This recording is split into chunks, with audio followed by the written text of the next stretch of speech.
وَإِن يَخْذُلْكُمْ فَمَنْ ذَا الَّذِي يَنْصُرُكُمْ مِنْ بَعْدِهِ وَعَلَى اللَّهِ فَلْيَتَوَكَّلِ الْمُؤْمِنُونَ صدق اللہ مولانا العظیم۔ بارگاہ رسالت معاب صلی اللہ علیہ وسلم میں درود پاک کا ہدیہ پیش کریں۔ اللہم صلی علی سیدنا مولانا محمد معدن الجود والکرم وآلہ واصحابہ الکرام وابنہ الکریم وبارک وسلم صلاة دائمة سرمدا ابدا۔ اسلام کی فطرت میں قدرت نے وہ لچک دی ہے، جتنا ہی دباؤ گے اتنا ہی وہ ابھرے گا۔ یہ میرے مصطفیٰ کریم صلی اللہ تعالی علیہ وسلم کے سچے اور اچھے دین کی ہمیشہ سے یہ تاریخ رہی ہے۔ جب جب باطل طاقتیں، باطل قوتیں اپنی پوری قوت لگا دیتی ہیں، تب اسلام اور بلندی سے بڑھتا چلا جاتا ہے۔ اسی لیے ایک شعر میں بار بار اپنی تقریروں میں کہا کرتا تھا، اور اسی تقریر کے شعر کو لے کر مجھ پر نہ جانے کیا کیا مقدمے لگائے گئے، اور وہ شعر آج کیا قیامت تک بھی بولا جاتا رہے گا۔ میں وہ پھر دہراتا ہوں اس لیے کہ وہ صرف ایک شعر نہیں بلکہ ہمارا ایمان بھی ہے۔ وہ ایمان بھی ہے جس کا معنی اور مفہوم ہمارے قوم کے ہر بچے کو یاد ہے۔ قتل حسین اصل میں مرگ یزید ہے، اسلام زندہ ہوتا ہے ہر کربلا کے بعد، اسلام زندہ ہوتا ہے ہر کربلا۔ جب بھی کبھی کسی کی قربانی ہوتی ہے تو وہ رائیگاں نہیں جاتی، وہ برباد نہیں جاتی۔ اللہ تبارک و تعالیٰ کی ہزاروں لاکھوں حکمتیں پوشیدہ ہوتی ہیں۔ دنیا کو تو صرف اتنا نظر آتا ہے کہ امام حسین اور ان کے بچے میدان کربلا میں کاٹے گئے، مارے گئے، قتل کر دیے گئے، لیکن اس کے پیچھے کی حکمتیں یہ رب العالمین جانتا ہے۔ اور آج تک قوم اس کو سمجھ رہی ہے کہ اسلام میں جو آج ہریالی باقی ہے اس میں خون حسین کا کردار ہے، اور ہمارے ائمہ کرام بزرگان دین نے اس کو اپنے خون سے، اپنی محنتوں سے سینچا ہے۔ لہٰذا میرے عزیزو، آپ سب کو بھی کبھی یہ نروس ہونے کی ضرورت نہیں۔ میں گرفتار ہوا بھی اور واپس اسی جگہ پہنچا جہاں سے ہم آپ کو خطاب کیا کرتے تھے۔ ہزار لوگ یہ سوچتے تھے کہ ممبر پر آپ دوبارہ نہیں کھڑے ہو سکتے۔ ہم نے ان سے یہی کہا تھا، میرا رب تبارک و تعالیٰ چاہے تو تمہاری گردن پہ بھی کھڑا کر دے گا، ممبر پر ہی نہیں، جہاں وہ رب تعالیٰ چاہے کھڑا کر دے۔ اور جب تک اس پروردگار عالم کو منظور نہ ہو، وہ اللہ تبارک و تعالیٰ ہمیں کنارے رکھتا ہے۔ یہ صحابہ اکرام، اولیاء کاملین سب کی تاریخ میں رہا ہے۔ آج بڑی خوشی ہے اس بات کی کہ ہم اسی مسجد میں واپس آپ کے ساتھ جمعہ ادا کر رہے ہیں۔ اس مسجد کی روحانیت اور اس کی نورانیت ہمیں واپس یہاں کھینچ لاتی ہے۔ کئی مہینوں کے سفر بھی ہوتے ہیں لیکن واپس اس مسجد میں آ جاتے ہیں۔ نہ جانے یہاں کے لوگوں کی دعائیں یا یہاں کا کیا تعلق ہے۔ عزیزان گرامی وقار، چند باتیں میں عرض یہ کرنا چاہوں گا کہ قوم کے اندر جو ایک نروس پن ہے، خوف ہے، جس کو دوسرے لفظوں میں اگر میں کہوں تو بزدلی ہے، کس وجہ سے قائم ہے، کس وجہ سے ہے؟ یہ ڈر اور خوف کا ماحول صرف اسی لیے ہے کہ ہر بندہ کمفرٹ زون میں جینا چاہتا ہے، آرام اور عیش کی زندگی میں جینا چاہتا ہے۔ ہر ایک نے اپنے اوپر دنیا اتنی لاد لی ہے، اپنے اوپر دنیا کو اتنا سوار کر لیا ہے کہ اس سے نکلنا اس کے لیے مشکل ہو جاتا ہے۔ اور اسی وجہ سے اللہ کے نبی صلی اللہ تعالی علیہ وسلم ارشاد فرماتے اپنے صحابہ کو بھی کہ جب تمہارے اندر بیل کی پونچھ پکڑ کر کے کھیتی باڑی کرنے کی عادت آ گئی اور تم گھوڑے کی پیٹھ چھوڑ چکے ہو تو سمجھ جانا کہ دوسری قومیں تم پر حکومت کرنے لگ جائیں گی۔ آج بیل کی پونچھ پکڑ کر کھیتی باڑی کرنے کا مطلب صرف یہ نہیں ہے کہ کسان بن جائے، سب کا حال یہ ہے کہ ہمیں دنیا جمع کرنا ہے، دنیا جمع کرنا ہے، اور اس دنیا جمع کرنے کے چکر میں اس کی پوری عمر ختم ہو جاتی ہے، لیکن وہ حسرت پوری نہیں ہوتی، وہ حسرت پوری نہیں ہو پاتی۔ جتنی چیز کی تمہیں ضرورت تھی وہ تو حاصل ہو چکا تھا، لیکن اس سے زیادہ کی طلب میں ہم بھاگتے ہی رہے۔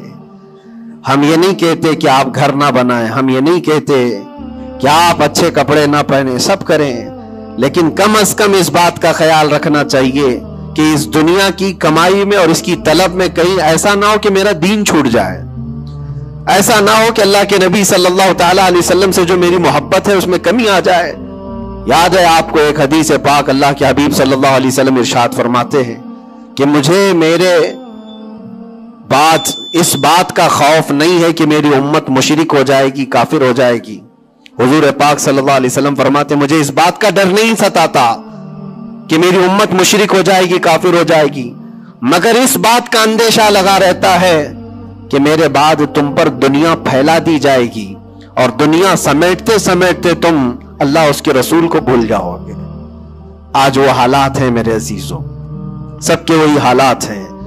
اکثر کی بات میں کہہ رہا ہوں، میں جب بھی کوئی گفتگو کروں تو اس کو میری فضیلت بیان کرنے پر محمول نہ کریں کہ میں اپنی بڑائی بیان کر رہا ہوں۔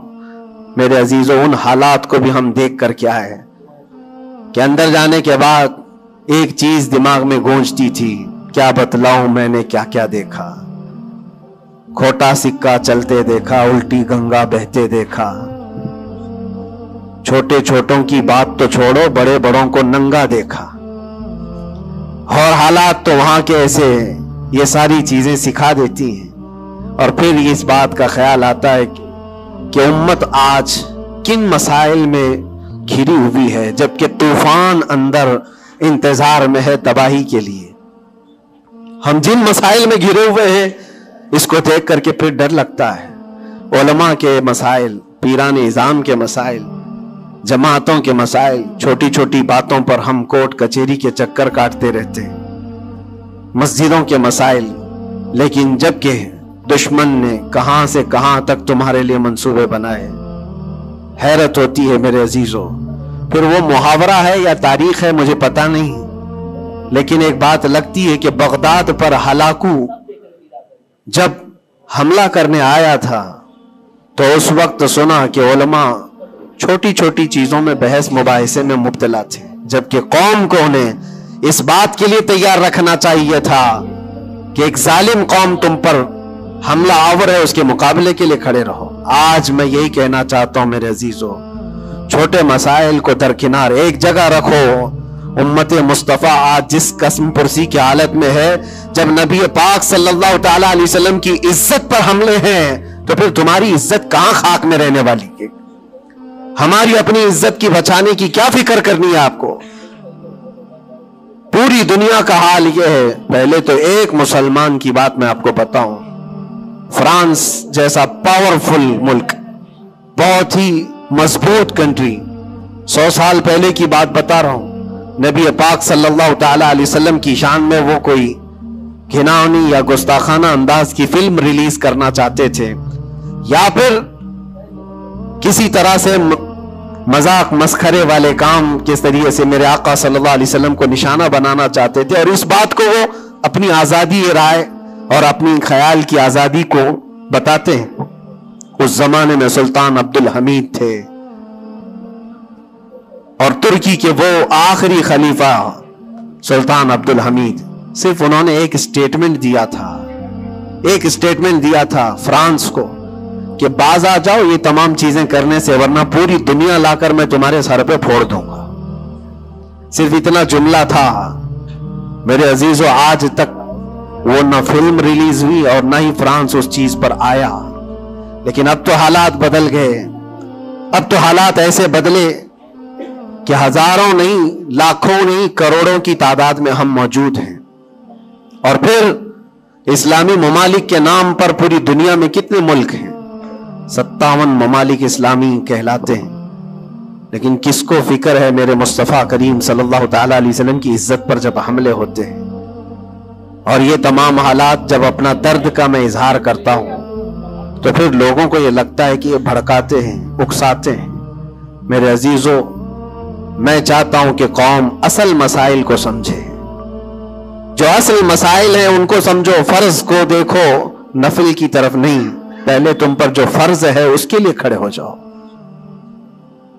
آج قوم کی بکھراؤ کو بھی دیکھتا ہوں تو ایک حدیث پاک میں آپ کے سامنے رکھتا ہوں. اللہ کے نبی صلی اللہ علیہ وسلم سے پوچھا گیا دین کیا ہے؟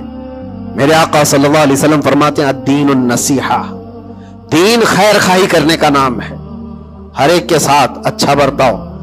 پھر پوچھا قلنا لمن یا رسول اللہ صلی اللہ علیہ وسلم، اے اللہ کے رسول کس کے لیے خیر خواہی کرنے کا نام دین ہے؟ اللہ کے رسول صلی اللہ علیہ وسلم فرماتے ہیں للہ ولکتابہ ولرسولہ وللائمۃ المسلمین وعامتہم، اللہ کے لیے، اس کی کتاب کے لیے، اس کے رسولوں کے لیے، اور مسلمانوں کے جو امام ہیں یا ان کے حاکم ہیں، ان کے لیڈر ہیں، ان کے لیے، اور تمام مسلمانوں کے لیے اچھائی کا ارادہ کرنا، بھلائی کا ارادہ کرنا، اسی کا نام دین ہے. دین کو اللہ کے نبی صلی اللہ تعالی علیہ وسلم نے ان تمام چیزوں کے ساتھ لگا کر کے آپ کو بیان فرمایا. اور آج میں اس میں سے ایک ٹکڑا ہی اگر بیان کروں کہ الدین النصیحہ لائمۃ المسلمین وعامتہم، مسلمانوں کے امام، مسلمانوں کے جو لیڈر ہیں ان کے لیے اور عام مسلمانوں کے لیے خیر خواہی کرنے کا نام دین ہے. اور آج میرے عزیزو اس بات کی بہت زیادہ ضرورت ہے، بہت زیادہ ضرورت ہے. اجتماعی طور پر سب دیکھیں کہ ہمارا مفاد کس میں ہے، امت کا کام کس میں ہو سکتا ہے. اور ایک حدیث میرے آقا صلی اللہ علیہ وسلم فرماتے ہیں من اصبح ولم یہتم، حضور اکرم صلی اللہ علیہ وسلم فرماتے ہیں من لم یہتم بامرنا فلیس منا، جو اس حال میں صبح کیا کہ میری امت کا خیال نہیں کیا، حضور فرماتے وہ ہم میں سے نہیں ہے، وہ ہم میں سے نہیں ہے. کتنی صبح ایسی ہوتی ہیں جو تم صبح اٹھ کر کے سوچتے ہو کہ امت کا کیا ہونا ہے. یا آقا کریم صلی اللہ علیہ وسلم فرماتے ہیں جس نے میری امت کا خیال نہیں کیا وہ مجھ میں سے نہیں ہے، وہ ہم میں سے نہیں ہے. عزیزان گرامی وقار، ہر ایک کو ایک درد ستاتا ہے کہ کل کیا کھاؤں گا، کل کیا پہنوں گا، میرا گھر کیسے بنے گا، میری جاب کیسے لگے گی. لیکن ان غربائے امت کے لیے کون سوچتا ہے جو کاٹے جا رہے ہیں، مارے جا رہے ہیں، جن کے گھر اجاڑے جا رہے ہیں، ان کے بارے میں کبھی دل کے اندر نرمی آتی ہے؟ اگر تمام مسلمانوں کے دلوں کے اندر یہ نرمی اور یہ رحم ہوتا تو میرے عزیزو حالات ایسے نہیں ہوتے، حالات ایسے نہیں ہوتے. صحابہ اکرام میں سے ایک مثال میں آپ کو بتا دوں کہ ہمارا دین آج جس کو ہم لے کر کے چل رہے کتنا بکھر گیا. سچ کہا تھا حالی نے کہ اے خاصان رسول وقت دعا ہے، امت پہ تیرے وقت عجب آ کے پڑا ہے. جو دین نکلا تھا بڑی شان سے اپنے وطن سے، آج وہ پردیس میں غریب الغربا ہے. آج دین اسلام کو ہم نے اجنبی بنا کر رکھا ہے، ہمارے گھروں میں ہی نہیں ہے، ہماری ذات پر نہیں ہے. ہم تو پھر دوسرے کو کیا تانا دیں گے؟ آپ اسلام زندہ باد کا نعرہ لگاتے ہیں اور اب اسلام کی حقانیت کو بلند و بالا انداز میں بیان کرتے ہیں، سڑکوں پر آ جاتے ہیں. تمہیں سڑکوں پر آ کر احتجاج کرنے کی کیا ضرورت ہے؟ تم اگر اسلام کو اتنا ہی پسند کرتے ہو تو اپنی بیویوں پر کیوں نہیں اسلام پسند کرتے؟ اپنی بچیوں پر، اپنے گھر والوں پر اسلام کو کیوں نہیں پسند کرتے؟ انہیں بے پردہ باہر جب گھمایا جاتا ہے تب اسلام زندہ باد کا نعرہ کیوں نہیں؟ یہ شادی ہال میں کبھی جا کر دیکھیں، یہ پارٹیوں میں جا کر دیکھیں، اندازہ بھی نہیں ہوتا کہ یہاں مسلمانوں کا جم غفیر ہے. میرے عزیزو، ایک حدیث عرض کرتا ہوں، حضرت ابو دردہ رضی اللہ تعالیٰ عنہ سے منسوب ہے. حضرت عمر فاروق رضی اللہ تعالیٰ عنہ کا زمانہ خلافت ہے اور عادل کے وہ بادشاہ ہیں. بیٹھے ہوئے تھے، ایک شخص کو پکڑ کر لایا گیا عدالت میں، کہا گیا کہ اس نے قرض لیا ہے اور یہ دیتا نہیں ہے. تو جو قرض خواہ تھے وہ بھی صحابی تھے، انہوں نے کہا کہ یہ اجنبی آدمی مدینے کا تو ہے نہیں، لیکن میں نے اس کو پیسے دیے تھے، یہ واپس نہیں لوٹاتا اور آئیں کائیں کرتا رہتا ہے، بہانے بناتا ہے. حضرت عمر فاروق رضی اللہ تعالیٰ عنہ نے اس اجنبی شخص سے کہا اب تم کیا کہنا چاہتے ہو؟ تمہیں قید میں ڈال دیا جائے گا، تم اس کے پیسے ادا کرنا چاہتے ہو یا نہیں؟ اس نے کہا مجھے 2 دن کی مہلت چاہیے، میں جاؤں گا اور لا کر کے واپس اس کی رقم ادا کر دوں گا جو مجھ سے تقاضا کر رہے ہیں۔ حضرت عمر نے کہا کہ تو جائے گا یہاں سے چھوڑ کر اور واپس آئے گا نہیں آئے گا اس کا کیا بھروسہ؟ کوئی ہے تیری جو ضمانت لے گا؟ یہاں پر کورٹ بھی جب ہمیں بیل لیتی ہے تو ایک ضامن کھڑا کرتی ہے کہ اس کی ضمانت کون لیتا ہے، تو یہ تو پرانا دستور ہے۔ آپ نے پوچھا کوئی ہے تیری ضمانت لے گا؟ اگر تو نہیں آئے گا تو ہم اس کو پکڑیں گے۔ اس نے مجمع میں دیکھا کوئی اس کی پہچان والا تو ہے نہیں، تھا تو یہ مسلمان لیکن اس کے گہرے تعلقات کسی سے ہے نہیں۔ نظر ڈالا، اس نے کہا میں کسی کو پہچانتا نہیں اس میں سے، اور کون میری ضمانت لے گا؟ صحابہ اکرام بیٹھے ہوئے تھے، سب تو جانتے ہیں کہ ایک اجنبی ہے اور بھاگ گیا تو آئے گا نہیں، لیکن اس کے باوجود ایک صحابی ہیں حضرت ابو درداء کھڑے ہوتے ہیں، کہتے ہیں امیر المومنین میں اس کی ضمانت لیتا ہوں، میں اس کی ضمانت دیتا ہوں۔ کہا تم جانتے ہو اس کو؟ کہا جانتا تو نہیں، اتنا ہے کہ یہ مسلمان ہے، اتنا ہے کہ میرے آقا صلی اللہ تعالی علیہ وسلم کا غلام ہے۔ کہا کہ اگر یہ واپس 2 دن کے اندر نہیں آیا تو ابو درداء نے کہا امیر المومنین آپ مجھے گرفتار کر سکتے ہیں، میں اس کی جگہ پر قید میں چلا جاؤں گا۔ تو آپ نے لکھوا دیا اور اس شخص کو چھوڑ دیا، جاؤ 2 دن کا تمہارے پاس ٹائم ہے، لوٹ آ جاؤ۔ وہ چلا گیا۔ لوگوں میں تو یہی مشہور تھا، ایک بار جو چھوٹ گیا وہ عدالت سے واپس کہاں آتا ہے؟ کب وہ کسی کے شکنجے میں آئے گا؟ 2 دن کا وقت گزر گیا اور شام ہو گئی، وہ آیا نہیں۔ مغرب کا وقت تھا، اس سے پہلے امیر المومنین نے کہلا بھیجا کہ ابو درداء سے کہو کہ اپنی گرفتاری دے دے، جس کی وہ ضمانت لیا تھا وہ آیا نہیں ہے۔ عدالت پھر سے لگی، قرض خواہ جنہوں نے قرض دیا تھا وہ بھی تھے، اور حضرت ابو درداء کو لایا گیا، کہا کہ میں تیار ہوں، وہ نہیں آیا۔ لیکن ابھی عدالت ختم ہونے سے پہلے دیکھا کہ وہ شخص واپس لوٹ آیا، مال بھی لے کر کے آیا، اور کہا کہ امیر المومنین مجھے تاخیر ہو گئی، میں معافی چاہتا ہوں، راستہ ایسا تھا ویسا تھا، لیکن میں لوٹ آیا اور جس کی یہ امانت ہے وہ واپس کرتا ہوں۔ حضرت عمر فاروق رضی اللہ تعالیٰ عنہ نے فرمایا ٹھیک ہے، جس کا قرض ہے، جس کے تم نے لیے تھے اس کو لوٹا دو۔ اس نے جب وہ قرض خواہ جو صحابی تھے ان کو لوٹانے کی بات کی کہ آپ کی امانت آپ لے لیں، تو وہ کھڑے ہوئے اور کہا کہ میں معاف کر دیتا ہوں، جو تو نے لیا تھا اس کو میں نے معاف کر دیا، جاؤ۔ تو حضرت عمر فاروق رضی اللہ تعالیٰ عنہ فرماتے ہیں کہ پھر یہ مجلس دیکھی تو اس اجنبی شخص سے پوچھا تو چاہتا تو بھاگ جاتا، تو چھوڑ کر چلا جاتا، واپس نہیں آتا تو کون پکڑ کر لاتا؟ تو کس علاقے کا ہے یا کہاں جاتا؟ واپس کیوں آیا؟ جانتے ہو اس نے کیا جواب دیا؟ امیر المومنین آپ سچ کہہ رہے ہیں، میں ایسی جگہ چلا جاتا جہاں سے لوگ مجھے پکڑ کر نہ لاتے، تھوڑی سی رقم ضرور تھی، میں بچا کر کے چلا جاتا، لیکن دل میں یہ خیال آیا کل کو دنیا یہ کہے گی رسول اللہ کے غلام دھوکے باز ہوتے ہیں، کہیں اللہ کے نبی صلی اللہ تعالی علیہ وسلم کے اوپر کوئی انگلی نہ اٹھائے کہ حضور کا غلام ایک مسلمان دھوکہ دیتا ہے۔ اس لیے میں واپس لوٹ آیا، میرے لیے دنیا حقیر ہے، میرے مصطفیٰ کی نسبت بہت بلند ہے۔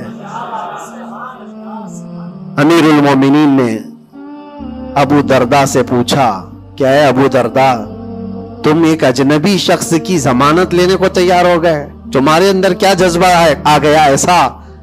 ابو درداء نے کہا امیر المومنین میں نے دیکھا یہاں پر حالات ایسے کہ اس کو پہچاننے والا کوئی نہیں، اور اگر ہم میں سے کوئی بھی نہیں اٹھتا تو یہ شخص اور اس کے بعد آنے والی قوم یہ کہتی حضور پاک صلی اللہ علیہ وسلم کے غلاموں میں مدد کرنے کا جذبہ ختم ہو گیا ہے، نبی پاک صلی اللہ تعالی علیہ وسلم کے غلاموں میں مدد کرنے کا جذبہ چلا گیا۔ کوئی اگر یہ تانا مارتا، اسی لیے میں کھڑا ہو گیا، زیادہ سے زیادہ کیا ہوتا کہ میں قید میں چلا جاتا، لیکن میرے نبی کی ذات پر کوئی انگلی تو نہیں اٹھا سکتا۔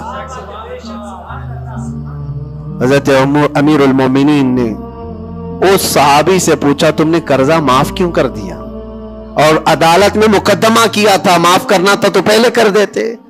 آپ نے کہا کہ میں اس کو پہلے پہچانتا نہیں تھا، لیکن یہ جب 2 دن کا موقع لے کر گیا بھی اور واپس لوٹ آیا بھی تو امیر المومنین میرا تو یہ حق بنتا ہے کہ میں اس مسلمان کا قرض معاف کر دوں، اس لیے کہ میرے دل میں بھی یہ خیال آیا کہ اگر میں معاف نہ کرتا تو کل کو دنیا یہ کہتی کہ رسول اللہ کے غلاموں میں معاف کرنے کا جذبہ بھی چلا گیا۔ یہ ہے پورا دین، یہ ہے پورا دین، ایک دوسرے کو معاف کرنے کا جذبہ، ایک دوسرے کی مدد کرنے کا جذبہ اور وعدے کو مکمل کرنے کا جذبہ، یہ کل ملا کر کے دین بنتا ہے۔ عزیزان گرامی وقار، آج جن حالات سے ہم گزر رہے ہیں، ہمارے درمیان نفرتوں کی دیواریں کھڑی ہیں، ایک دوسرے کو سلام کرنے سے بھی کتراتے ہیں، جبکہ مسجد کی صفوں میں شانے سے شانہ لگا کر کھڑے ہوتے ہیں۔ پھر وہ کون سا جذبہ ہے جو مر جا گیا ہے یا ختم ہونے کو آ گیا ہے؟ زندہ کرو۔ ہم اس نبی پاک صلی اللہ تعالی علیہ وسلم کی امت میں ہیں، اس نبی پاک صلی اللہ تعالی علیہ وسلم کی امت ہے جہاں ہماری جان جا رہی ہو لیکن میرے پڑوس میں کوئی پیاسا ہو تو ہم پانی نہ پی کر اسے پانی پلا دیتے ہیں۔ ہماری یہ تاریخ رہی ہے کہ نہیں رہی ہے؟ صحابہ اکرام کی یہ تاریخ ہے۔ مدینہ طیبہ کو جا کر دیکھ لینا، نبی پاک صلی اللہ تعالی علیہ وسلم کے اس پاک زندگی میں ایسا بھی تھا کہ ایک صحابی کے گھر گوشت کا تحفہ آیا، بھنا ہوا گوشت تھا، کسی نے دیا، انہوں نے یہ سوچ کر کے بغل میں دے دیا مجھ سے زیادہ بھوکے میرے پڑوسی ہیں، پڑوسی نے یہ سوچا مجھ سے زیادہ میرا پڑوسی بھوکا ہے، وہ گوشت کی بھنی ہوئی سری بکری کی مدینے میں ایک رات میں سب گھروں میں گھومتی گھومتی اسی پہلے صحابی کے گھر آ گئی۔ ہر ایک کو یہ خیال تھا مجھ سے زیادہ حق اس کا ہے، ہر ایک کو یہ خیال تھا مجھ سے زیادہ اس کا حق ہے۔ عزیزان گرامی وقار، آج جو حالات ہیں وہ بہت بدلے ہوئے لگتے ہیں، بہت بدلے ہوئے لگتے ہیں کہ ہر ایک کو یہ لگتا ہے سب سے زیادہ حقدار میں ہوں، مجھ پر ہی رحم ہونا چاہیے، میری مدد ہونی چاہیے، دوسرے کی ہو یا نہ ہو۔ یہ تمام باتیں صرف اس لیے کہہ رہا ہوں کہ ائمۃ المسلمین اور عامتہم جو حدیث پاک میں آیا ہے، مسلمانوں کے امام، مسلمانوں کے لیڈر، ان کے بارے میں خیر خواہی کرنا یہ بھی دین ہے۔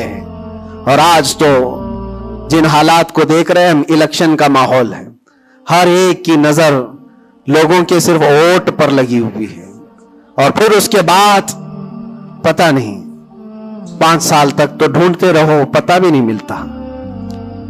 لیکن ان حالات میں مسلمانوں کو یہ چاہیے کہ وہ اپنے حق رائے دہی کا پورا استعمال کریں۔ تمہارے کچھ حقوق ہوتے ہیں، تمہارے بھی کچھ مطالبے ہونے چاہیے۔ ہر قوم آج ووٹ دینے سے پہلے اپنے مطالبے رکھتی ہے کہ ہمارے محلہ بڑا خستہ حال ہے، اس کی گٹر بنا دو، اس کے فلاں کر دو، بجلی پانی صحیح کر دو۔ یہ ضروریات زندگی کے مطالبے تو رکھتی ہی ہے، مسلمانوں کے مطالبے کہاں چلے گئے؟ ہمارے حقوق کے بارے میں کبھی بات کیوں نہیں رکھی جاتی؟ اسی لیے میرے عزیزو، میرا مشن تو صرف اتنا ہے، ہمارا لیڈر وہی ہے جو ناموس رسالت کے لیے کھڑا رہتا ہے۔ ہم اس کو لیڈر بھی مانتے ہیں جو میرے پاقا صلی اللہ تعالی علیہ وسلم کی عزت کے لیے کھڑا رہے، اس لیے کہ میرے عزیزو ہمارا پورا ایمان یہی ہے، ہمارا پورا ایمان یہی ہے۔ اور آپ کو پتا ہے محمد کی محبت دین حق کی شرط اول ہے، اسی میں ہو اگر خامی تو سب کچھ نامکمل ہے۔ اور اگر تم نبی پاک صلی اللہ تعالی علیہ وسلم کی محبت اور ان کی عظمت کے لیے کھڑے ہو گئے تو دنیا یوں ہی سنور جائے گی۔ آپ کو پتا ہے ڈاکٹر اقبال نے کیا ایک بہت پیارا حل دیا تھا ہمیں، بہت پیارا حل ہے۔ مسائل تو بہت ہیں، ہم بھی چاہتے ہیں ہمارے لیڈروں کے پاس رکھیں، ہماری ایجوکیشن کے مسائل ہیں، ہمارے گھر بار کے، ڈرینیج کے، روڈ کے، لائٹ کے، پانی کے، بہت سارے مسائل ہیں۔ اس کے علاوہ غربت کے مسائل، جاب لیس نوجوانوں کے مسائل، بہت ساری چیزیں، کیا کیا مسئلے رکھے۔ اور پھر قوم کے اندر جو خرابیاں آئی ہیں وہ تو ایک پہاڑ کے برابر ہیں، ہر دوسرا تیسرا نشے کا عادی ہے، ہر دوسرا تیسرا اخلاق سے گرا ہوا ہے۔ یہ تمام معاملات، عورتوں میں بے حیائی، نوجوانوں میں نشہ کی عادت، یہ تمام چیزیں دیکھ دیکھ کر ہم سوچتے ہیں کن کن مسئلوں پر بات کریں اور کس کس چیز کا علاج کرنے کے لیے نکلیں۔ تو ڈاکٹر اقبال نے ایک بات بتائی تھی، وہ دنیا گھوم کر کے آئے ہوئے انسان تھے، وہ پیرس گئے، اٹلی گئے، جرمن گئے، اور وہاں کے قوموں کی ترقیاں بھی دیکھی اور اس کے بعد واپس آ کر کے کہا میں نے اپنی قوم اور حضور کی امت کی ترقی کو بہت گہرائی سے دیکھا، 8-10 سال کا ریسرچ کیا، میں نے معلوم کیا کون سی فیلڈ میں اپنے نوجوانوں کو اتارا جائے تو یہ کامیاب ہوں گے، کون سا ایسا میدان ہے جس میں مسلمانوں کو جمع کر دیا جائے تو یہ ترقی میں آ جائیں گے۔ سائنس ہے، فزکس ہے، جغرافی ہے، اسٹرونومی ہے، بہت ساری چیزیں ہیں، کس چیز میں اتارا جائے؟ تو ڈاکٹر اقبال کہتے ہیں میں نے بہت غور و فکر کیا، آخر کار اس نتیجے پر پہنچا کہ اس امت کی کامیابی کا صرف ایک ہی نقطہ ہے، ایک ہی راز ہے کہ محمد سے وفا تو نے، تو ہم تیرے ہیں، یہ جہاں چیز ہے کیا لوح و قلم تیرے ہیں، لوح و قلم تیرے ہیں۔ ہر مسئلے کا حل اس بات پر ہے، اسی لیے میں فوکس کرتا ہوں میرے عزیزو، نبی پاک صلی اللہ تعالیٰ علیہ وسلم کی عزت کی حفاظت کے لیے جو کھڑا ہوتا ہے اللہ تعالیٰ اس کے سارے مسائل کو یوں ہی حل کر دیتا ہے۔ اسی لیے آیت کریمہ بھی میں نے یہ پڑھی، ان ینصرکم اللہ فلا غالب لکم، اللہ فرماتا ہے اگر اللہ تمہاری مدد کر دے تو دنیا میں سے کوئی ایسا نہیں جو تم پر غلبہ حاصل کر سکے، کوئی غالب نہیں آ سکتا اگر اللہ مدد کر دیا۔ وَإِن يَخْذُلْكُمْ فَمَنْ ذَا الَّذِي يَنْصُرُكُمْ مِنْ بَعْدِهِ، اللہ فرماتا اور اگر اللہ گرا دے تو دنیا کی کوئی طاقت تمہاری مدد نہیں کر سکتی، کوئی طاقت مدد نہیں کر سکتی۔ ایک بات، بہت ساری چیزیں ہم نے سیکھی ہیں، جیل کے اندر کے حالات انشاءاللہ کبھی طویل داستان پوری میں بیان کروں گا، لیکن ایک بندے کو دیکھا تھا، اس کے گھر والے بھی چھوڑ چکے سب، اس کو چھوٹا سا ایک کیس ہے لیکن جیل کے اندر اس کی ضمانت ہوتی نہیں، گھر والے کرانا چاہے تو ہو جائے 4 دن 5 دن میں، لیکن کوئی چاہتا نہیں، تھوڑا سا مانسک سنتولن بگڑتا چلا گیا، دماغی توازن کھونے لگا۔ ہوتا کیا تھا سنو، وہ ایک نارمل نوجوان تھا اور مہینہ گزر جاتا کوئی ملاقات کے لیے بھی نہیں آتا گھر والا، تو جیل میں ہنگامہ کرنے لگ جاتا، مار توڑ اور پھر نہ جانے کیسی کیسی حرکتیں، تو جیلر پریشان ہو کر کے اس کے گھر فون لگاتا، اس کے باپ کو کہتا کہ بھائی تم اپنے بیٹے سے ایک بار ملنے تو آ جاؤ، وہ ہنگامہ کر کے رکھا ہے، کبھی ملاقات بھی نہیں لیتے ہو۔ اس کا باپ آیا، آ کر کے ملاقات لیا اور بیٹے نے پوچھا کہ کب چھوٹ رہا ہوں میں، کب نکلوں گا میں؟ کہا بیٹا اس منڈے کو جو ہے تمہاری ضمانت ہو جائے گی، یہ منڈے کو رکھا ہے، ہو جائے گی۔ کہا اچھا ٹھیک ہے۔ اتنا خوشی خوشی سب قیدیوں سے ملنے کے لیے آتا بیرک میں، یہ منڈے تو میرا ہو گیا، میں جا رہا ہوں، میرے باپ نے کہا ہے۔ منڈے آتا، ٹیوزڈے آتا، وینسڈے آتا، سب چلا جاتا، ختم۔ پھر 10-15 دن گزر جاتے، باپ بھی نہیں آتا، بھائی بھی نہیں آتا، اور پھر مہینہ گزرنے کو آتا، پھر اس کا دماغی توازن بگڑنے لگتا، پھر ہنگامہ کرتا، پھر جیلر فون کر کے بلاتا باپ سے کہ ملنے کیوں نہیں آتے ہو؟ باپ آتا، بیٹا کوئی بات نہیں، کچھ مسائل میں گھرے ہوئے ہیں، ہو سکتا ہے جان بوجھ کر کے اس کے گھر والے کر رہے ہوں، کچھ لوگوں کو زبردستی جیل میں رکھا جاتا ہے، گھر والے ہی رکھتے ہیں، باہر سے اچھا ہے یہاں کھاتے پیتے آرام سے رہو، دوسروں کی زندگی اجیرن کرنے سے بہتر ہے کہ یہاں رہو۔ دوسری بار آیا، کہا ابا کب چھوٹ رہا ہوں میں؟ کہا بس اس منڈے کو رکھا ہے، وکیل جو ہے ملا نہیں تھا، اس منڈے کو تمہاری ضمانت ہو جائے گی۔ پکی بات لے کر کے آتا پھر، اور یہاں پر بالکل عیش موج مستی میں کہ اس منڈے تو جا رہا ہوں میں۔ دوسرا منڈے آیا، اس کے بعد پھر چلا گیا، ایسا 4 بار ہوا، اور سب قیدیوں میں یہ بات مشہور تھی کہ یہ منڈے کو جانے والا ہے، اور سب اس کو چھیڑتے تھے۔ جب کبھی اس کی ملاقات آتی تو کہتے منڈے کو جا رہا ہے نا، یہ بات مذاق کے طور پر چلتی رہتی تھی، لیکن کسی کے ساتھ ہم مذاق کرتے ہیں، یہ نارمل لائف ہوتی ہے۔ لیکن اس لڑکے کے متعلق میں نے ایک بات سیکھی، 4-5 مرتبہ ہوگی بات ہے، وہ ملاقات لے کر کے واپس آ رہا تھا، ابھی اس نے کچھ کہا ہی نہیں، ساری بیرک میں سب بولنے لگ گئے کہ منڈے کو ہے نا تیری ضمانت، تو اتنا چڑ گیا، کیا پتا اس کو بہت ہرٹ ہوا، تکلیف ہوئی، اس نے گرج کر کے چیخ کر کے کہا، گالی دے کر کے کہا قیدیوں کو کہ تم سب گھرے ہوئے لوگوں ایک بات میری سن لو، خدا جس دن میرا لکھ دے، جس دن لکھ دے، اس دن سب کے منہ تمہارے کالے ہوں گے اور کوئی مجھے دروازے میں اندر نہیں رکھ سکتا۔ جس دن میرے چھوٹنے کا وہاں سے آ جائے پروانہ، لکھا ہوا کہ یہ دن یہ بندہ چھوٹنے والا ہے. اس کے بعد وہ کہتا ہے مجھے یہاں کا پرائم منسٹر بھی نہیں روک سکتا. میں نے دیکھا اتنا یقین ہے اس کو. ایک تو اپنے باپ سے ہر بار سنتا تھا اس بار ضمانت ہو جائے گی، اس بار ضمانت ہو جائے گی، اور حقیقت میں میرے عزیزو یہ جمعرات کا دن تھا جب وہ اپنے باپ سے ملاقات کر کے آیا تھا اور اس کو تانا مارا جا رہا تھا منڈے کو جا رہا ہے. تب اس نے کہا تھا جس منڈے کو بھی میرا رب لکھ دے، جس دن بھی لکھ دے کہ اس کو اس دن یہاں سے نکلنا ہے، پوری طاقتیں مل کر کے بھی مجھے دروازے کے اندر نہیں رکھ سکتی. اتفاق کی بات ہے اسی منڈے کو اس کی ضمانت بھی ہو چکی تھی.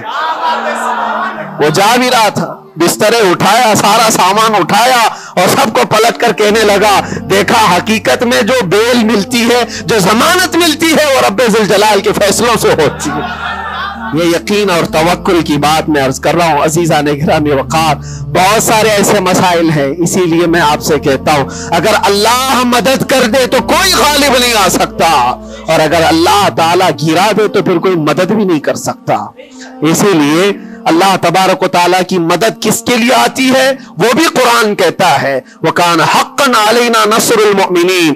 ہم نے اپنے اوپر لازم کر لیا ہے کہ ایمان والوں کی مدد کریں گے. اور ایمان والا ہے کون؟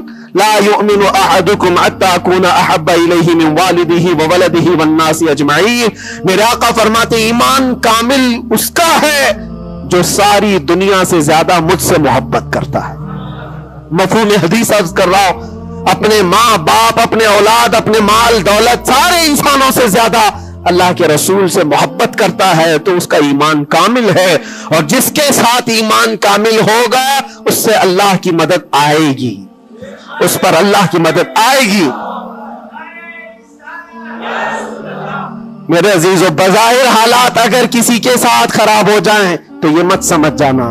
میں اکثر ایک بات محسوس کرتا تھا کہ ظالموں نے جس انداز میں بے قصور لوگوں کو بھی قید کیا اور ہمیں بھی زبردستی جن حالات سے گزارا گیا، پھر کبھی عرض کروں گا انسانی فطرت ہے، کبھی کبھار بکھر جاتے ہیں. تقاضا بشریت کے اعتبار سے گھبراہٹ تو ہمیں بھی ہوتی تھی، پھر تاریخ یاد آتی میں پہلا تھوڑی نہ ہوں.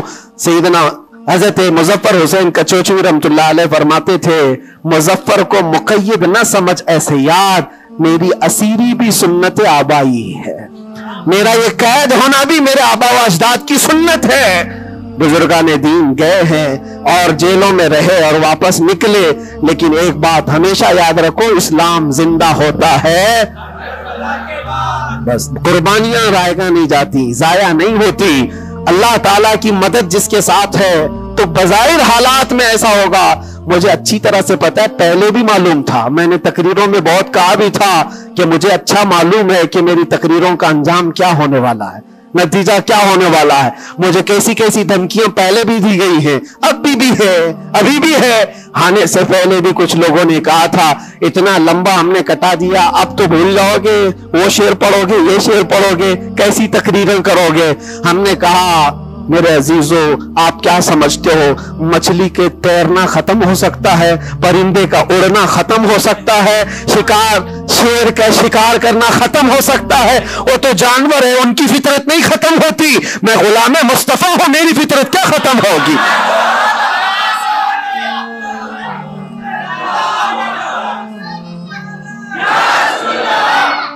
میں غلام مصطفیٰ ہوں، حق بات بولنا میری فطرت ہے، اور ہم اپنی فطرت سے بغاوت نہیں کرتے. اور یہ 8 مہینے نہیں 8 سال بھی رہے، اس کے بعد نکالیں ہم وہی بات کہیں گے جو میرے مصطفیٰ کی عزت کی بات ہوگی. عزیزان گرامی وقار، حالات بظاہر کچھ دنوں کے لیے ہوتے ہیں. امام احمد بن حنبل پر تو 1500 کے قریب نہیں 300 کے قریب کوڑے لگائے گئے تھے. 300 کوڑے کس کو کہتے ہیں؟ انسان مر جاتا ہے. وہ امام احمد بن حنبل 5 لاکھ حدیثوں کے حافظ، لیکن جمے رہے، ڈٹے رہے، نہ کبھی ان کا عزم ختم ہوا، نہ حوصلہ ختم ہوا. ائمہ اعظام کو یہ تمام چیزیں گزرنی پڑی ہیں. امام اعظم ابو حنیفہ رحمۃ اللہ تعالی علیہ جیل میں تو انتقال ہو گیا، اس امام کی جس کو کروڑوں آج فالو کرتے ہیں. عزیزان گرامی وقار، ایک بات یہ سمجھ کر کے چلو، مصیبتیں آئیں گی لیکن اللہ کی مدد بھی آئے گی. ہاں، ہر اندھیرے کے بعد اجالا ہوتا ہے. ان مع العسر یسرا، اللہ قرآن میں فرماتا ہے ہر تکلیف کے بعد آسانی ہے، ہر تکلیف کے بعد آسانی ہے. اور میں تو ذہن میں یہ پریپیئر کر کے رکھا تھا، ذہن میں دماغ میں یہ بات بٹھا کر رکھا تھا، آزاد ہونا نہ ہونا یہ اللہ کی مرضی پر ہے، لیکن اگر مر کر کے میری لاش بھی باہر آتی تب بھی مجھے اس بات کا اطمینان تھا جو بات ہمیں کہنی تھی وہ ہم کہہ چکے. انشاءاللہ رب تبارک و تعالی ہماری ان باتوں کو بچوں تک یہ محفوظ بھی کرائے گا. اور مجھے تو باہر کی خبریں زیادہ نہیں ملتی تھی کہ یہاں لوگوں کے دلوں میں کیا جذبات ہیں، بچوں کے دلوں میں کیا جذبات ہیں، لیکن قیدی جب جاتے تھے چھٹی پر 4 دن 5 دن اور واپس آتے تو یہی کہتے ڈسکس تو ہمارا کچھ نہیں ہوتا، آپ کے بارے میں ہمارا خاندان پوچھتا رہتا ہے. جیل میں آپ ہیں، فون کرو تو لوگ ہمارے متعلق پوچھتے رہتے. پھر دل میں یہ احساس ہوتا تھا. اور جیل میں بھی دیکھتا ایک ایسا بھی لڑکا تھا چین سنیپر، چین کھینچتا اور چوری کرتا واپس آتا، لیکن ایسا ڈھیٹ آدمی تھا، ایسا ڈھیٹ، میدان میں کھڑے ہو جائے، سارے قیدیوں کے سامنے کھڑے ہو جائے اور پھر ہر دن ایک بات اتنی بول کر کے جاتا، صرف اتنی بول کر کے جانا اس کی عادت سی ہو گئی تھی. ہم دیکھتے رہے باہر بھی یہی منظر ہے، اندر بھی یہی منظر ہے. تم کسی کی زبان کو بند کرنا چاہو، ختم کرنا چاہو تو ایسا نہیں ہوتا. اللہ تبارک و تعالیٰ جس چیز کو چاہے ہر جگہ پھیلا دیتا ہے. پھر یہ احساس ہوا میرے عزیزوں، تبلیغ اسلام صرف ہم ذریعہ ہوتے ہیں پہنچانا، میرے رب کی شان ہے، میرے رب کی شان ہے. اور حقیقت میں آپ کو بتاؤں، دلوں کو اپنی طرف مائل کرنا یہ ہم میں سے کسی کے اندر طاقت نہیں ہے. آج ہزاروں لاکھوں جو مجھے سننا چاہتے ہیں، اس میں بظاہر میرا کوئی کمال نہیں. بات ان کی کرو اور ہر دل پہ راج کرو، ان کی بات کرو.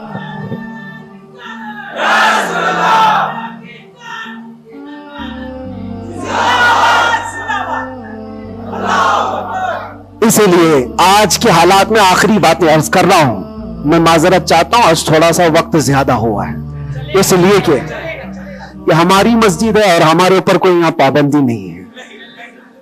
یہاں پر الحمدللہ جو لوگ بیٹھے ہیں 8 مہینے کے بعد سن رہے، 9 مہینے کے بعد سن رہے ہیں، تو تھوڑی کسر میں بھی نکال لوں. اس لیے میں تھوڑا زیادہ وقت آپ کے ساتھ لے رہا ہوں. ان حالات کے ساتھ جو آپ کو فیصلہ لینا ہے میرے عزیزوں، سوچ سمجھ کر کے اپنا مطالبہ بھی تو رکھو، اپنا مطالبہ بھی رکھو کہ ہم ان لیڈروں کے ساتھ کھڑے ہیں جو 500 روپے بانٹ کر کے گلے میں پٹے ڈلوا کر کے ہمیں نعرے لگوا کر کے گھما لے. بس نہیں، ہمارا مقصد اور ہمارا مطالبہ اتنا ہو، ان حکام، ان لیڈروں کے پاس یہ بات رکھو، میرا گھر میرا محلہ نہ بنا پایا تو کوئی بات نہیں، لیکن اتنا وعدہ کرو کہ میرے مصطفیٰ کی عزت پر جب بات آئے تو تم ڈٹ کر کھڑے رہو گے. یہ گستاخیوں کا ماحول ختم ہونا چاہیے کہ نہیں ہونا چاہیے. اسی لیے میرے عزیزوں، اور بظاہر ہماری بات یہ ہے کہ ہم سب سے ان لوگوں سے محبت ضرور کرتے ہیں جو قوم و ملت اور ملک کی فلاح و بہبودی اور میرے حضور پاک کی عزت کے لیے کھڑے ہوتے ہیں. ہم ان کے ساتھ ہیں کسی بھی طرح سے. ہمارا تو مقصد، ہمارا مشن صرف اتنا ہے، کسی کی جے بجے کیوں پکارے، کیا غرض ہم کو، ہمیں کافی ہے سید اپنا نعرہ، ہمیں کافی ہے سید اپنا نعرہ یا رسول اللہ. ہم اس مشن کے آدمی ہیں. لیکن پھر بھی جن حضرات نے بھی محبتوں کے ساتھ ہمارے نام کو پھیلایا ہے، ان کے مقاصد اگر صرف پولیٹیکل ہیں تو ہمارا ان کے ساتھ کوئی بھی لین دین نہیں، ہمارا ان کے ساتھ کوئی تعلق نہیں. ہاں، اگر اس لیے ہمارے نام کا استعمال کیا یا ہمیں بلایا یا ہمیں کھڑا کیا کہ اللہ کے نبی صلی اللہ تعالی علیہ وسلم کی ناموس اور ان کی عزت کے لیے ہے، تو ہم ہر دن آپ کے ساتھ ہیں، ہم ہر دن آپ کے ساتھ ہیں. لوگوں کو یہ لگ رہا ہے الیکشن آیا ہے، مفتی صاحب اس لیڈر کے پاس جا رہے ہیں، اس لیڈر کے پاس جا رہے ہیں، یہ سب افواہیں بہت ساری پھیلی ہیں. میرے عزیزوں، تھوڑا انتظار کرو. اور میں ان سیاسی نیتاؤں سے بھی کہوں گا، آپ الیکشن میں کنٹریبیوٹ کر رہے ہیں، حصہ لے رہے ہیں، سیاست میں آپ موجود ہیں، آگے بڑھو، ہم آپ کو روک نہیں رہے ہیں. لیکن اگر واقعی مقصد یہ ہے کہ قوم اور ملت اور ملک اور میرے دین کی عزت اور حضور پاک کی عزت کے لیے آگے چل کر کے آواز اٹھائیں گے تو میرا آج آپ کے ساتھ کھڑا ہونا کوئی ضروری نہیں. الیکشن گزر جانے تو پھر ہر دن آپ کے ساتھ کھڑے, الیکشن ہو جانے کے بعد بھی ہم کھڑے ہیں آپ کے ساتھ, لیکن الیکشن سے پہلے ہی اگر آپ کو ہمیں چاہیے تو لوگوں میں یہ خلفشار مچا ہوا ہے, ایک خلفشار مچا ہوا ہے کہ مفتی صاحب ناموس رسالت کے اس عظیم مشن کو سیاسی لوگوں کے درمیان پھیلا رہے ہیں. میرے عزیزوں, میرا کہیں یہ مقصد نہیں ہے, کہیں یہ مقصد نہیں ہے.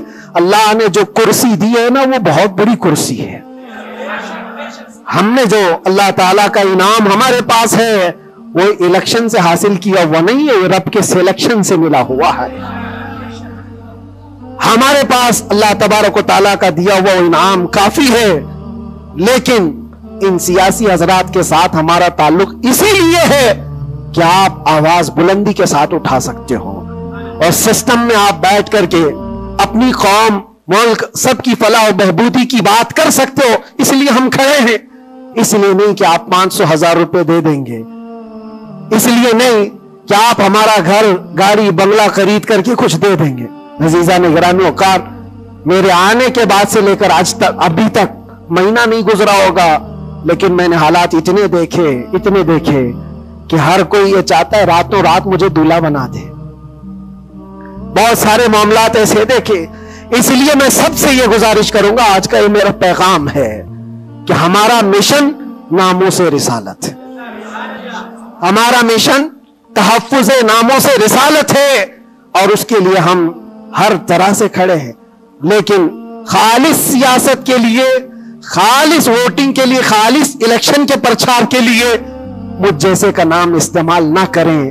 یہ میرا مشورہ ہے, یہ میرا پیغام بھی ہے.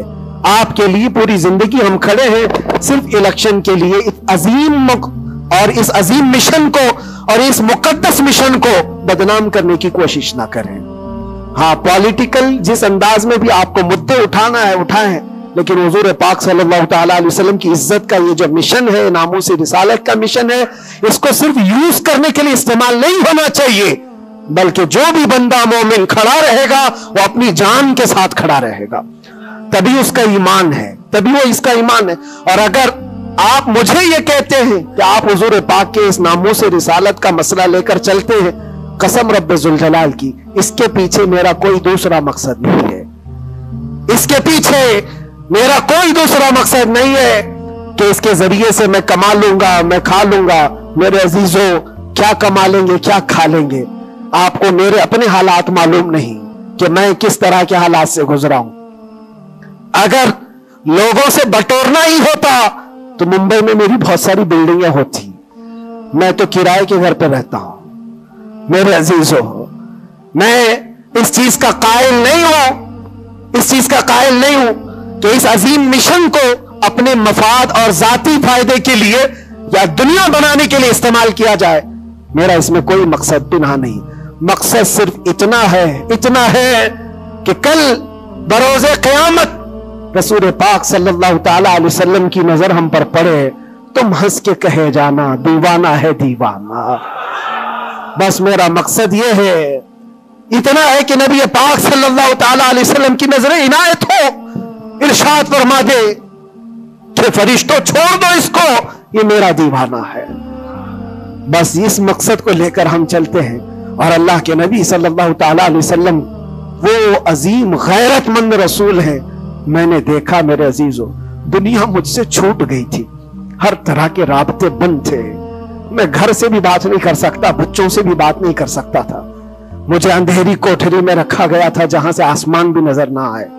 کئی دن گزرتے رہے, لیکن قسم ہے اللہ رب العزت کی, اس کے ذات کی, اس رسول پاک صلی اللہ علیہ وسلم سے جس سے ہم محبت کرتے تھے, انہوں نے ہمیں تنہا نہیں چھوڑا.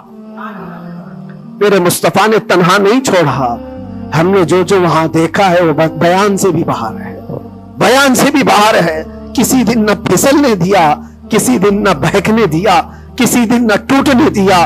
جس طرح مضبوطی کے ساتھ کھڑے تھے باہر اسی طرح کھڑے رہے, ورنہ تنہا رہتے وہاں پر آدمی ڈپریشن کے شکار میں پاگل ہو جاتے. پاگلوں کا پورا ایک یاد بنا ہوا ہے.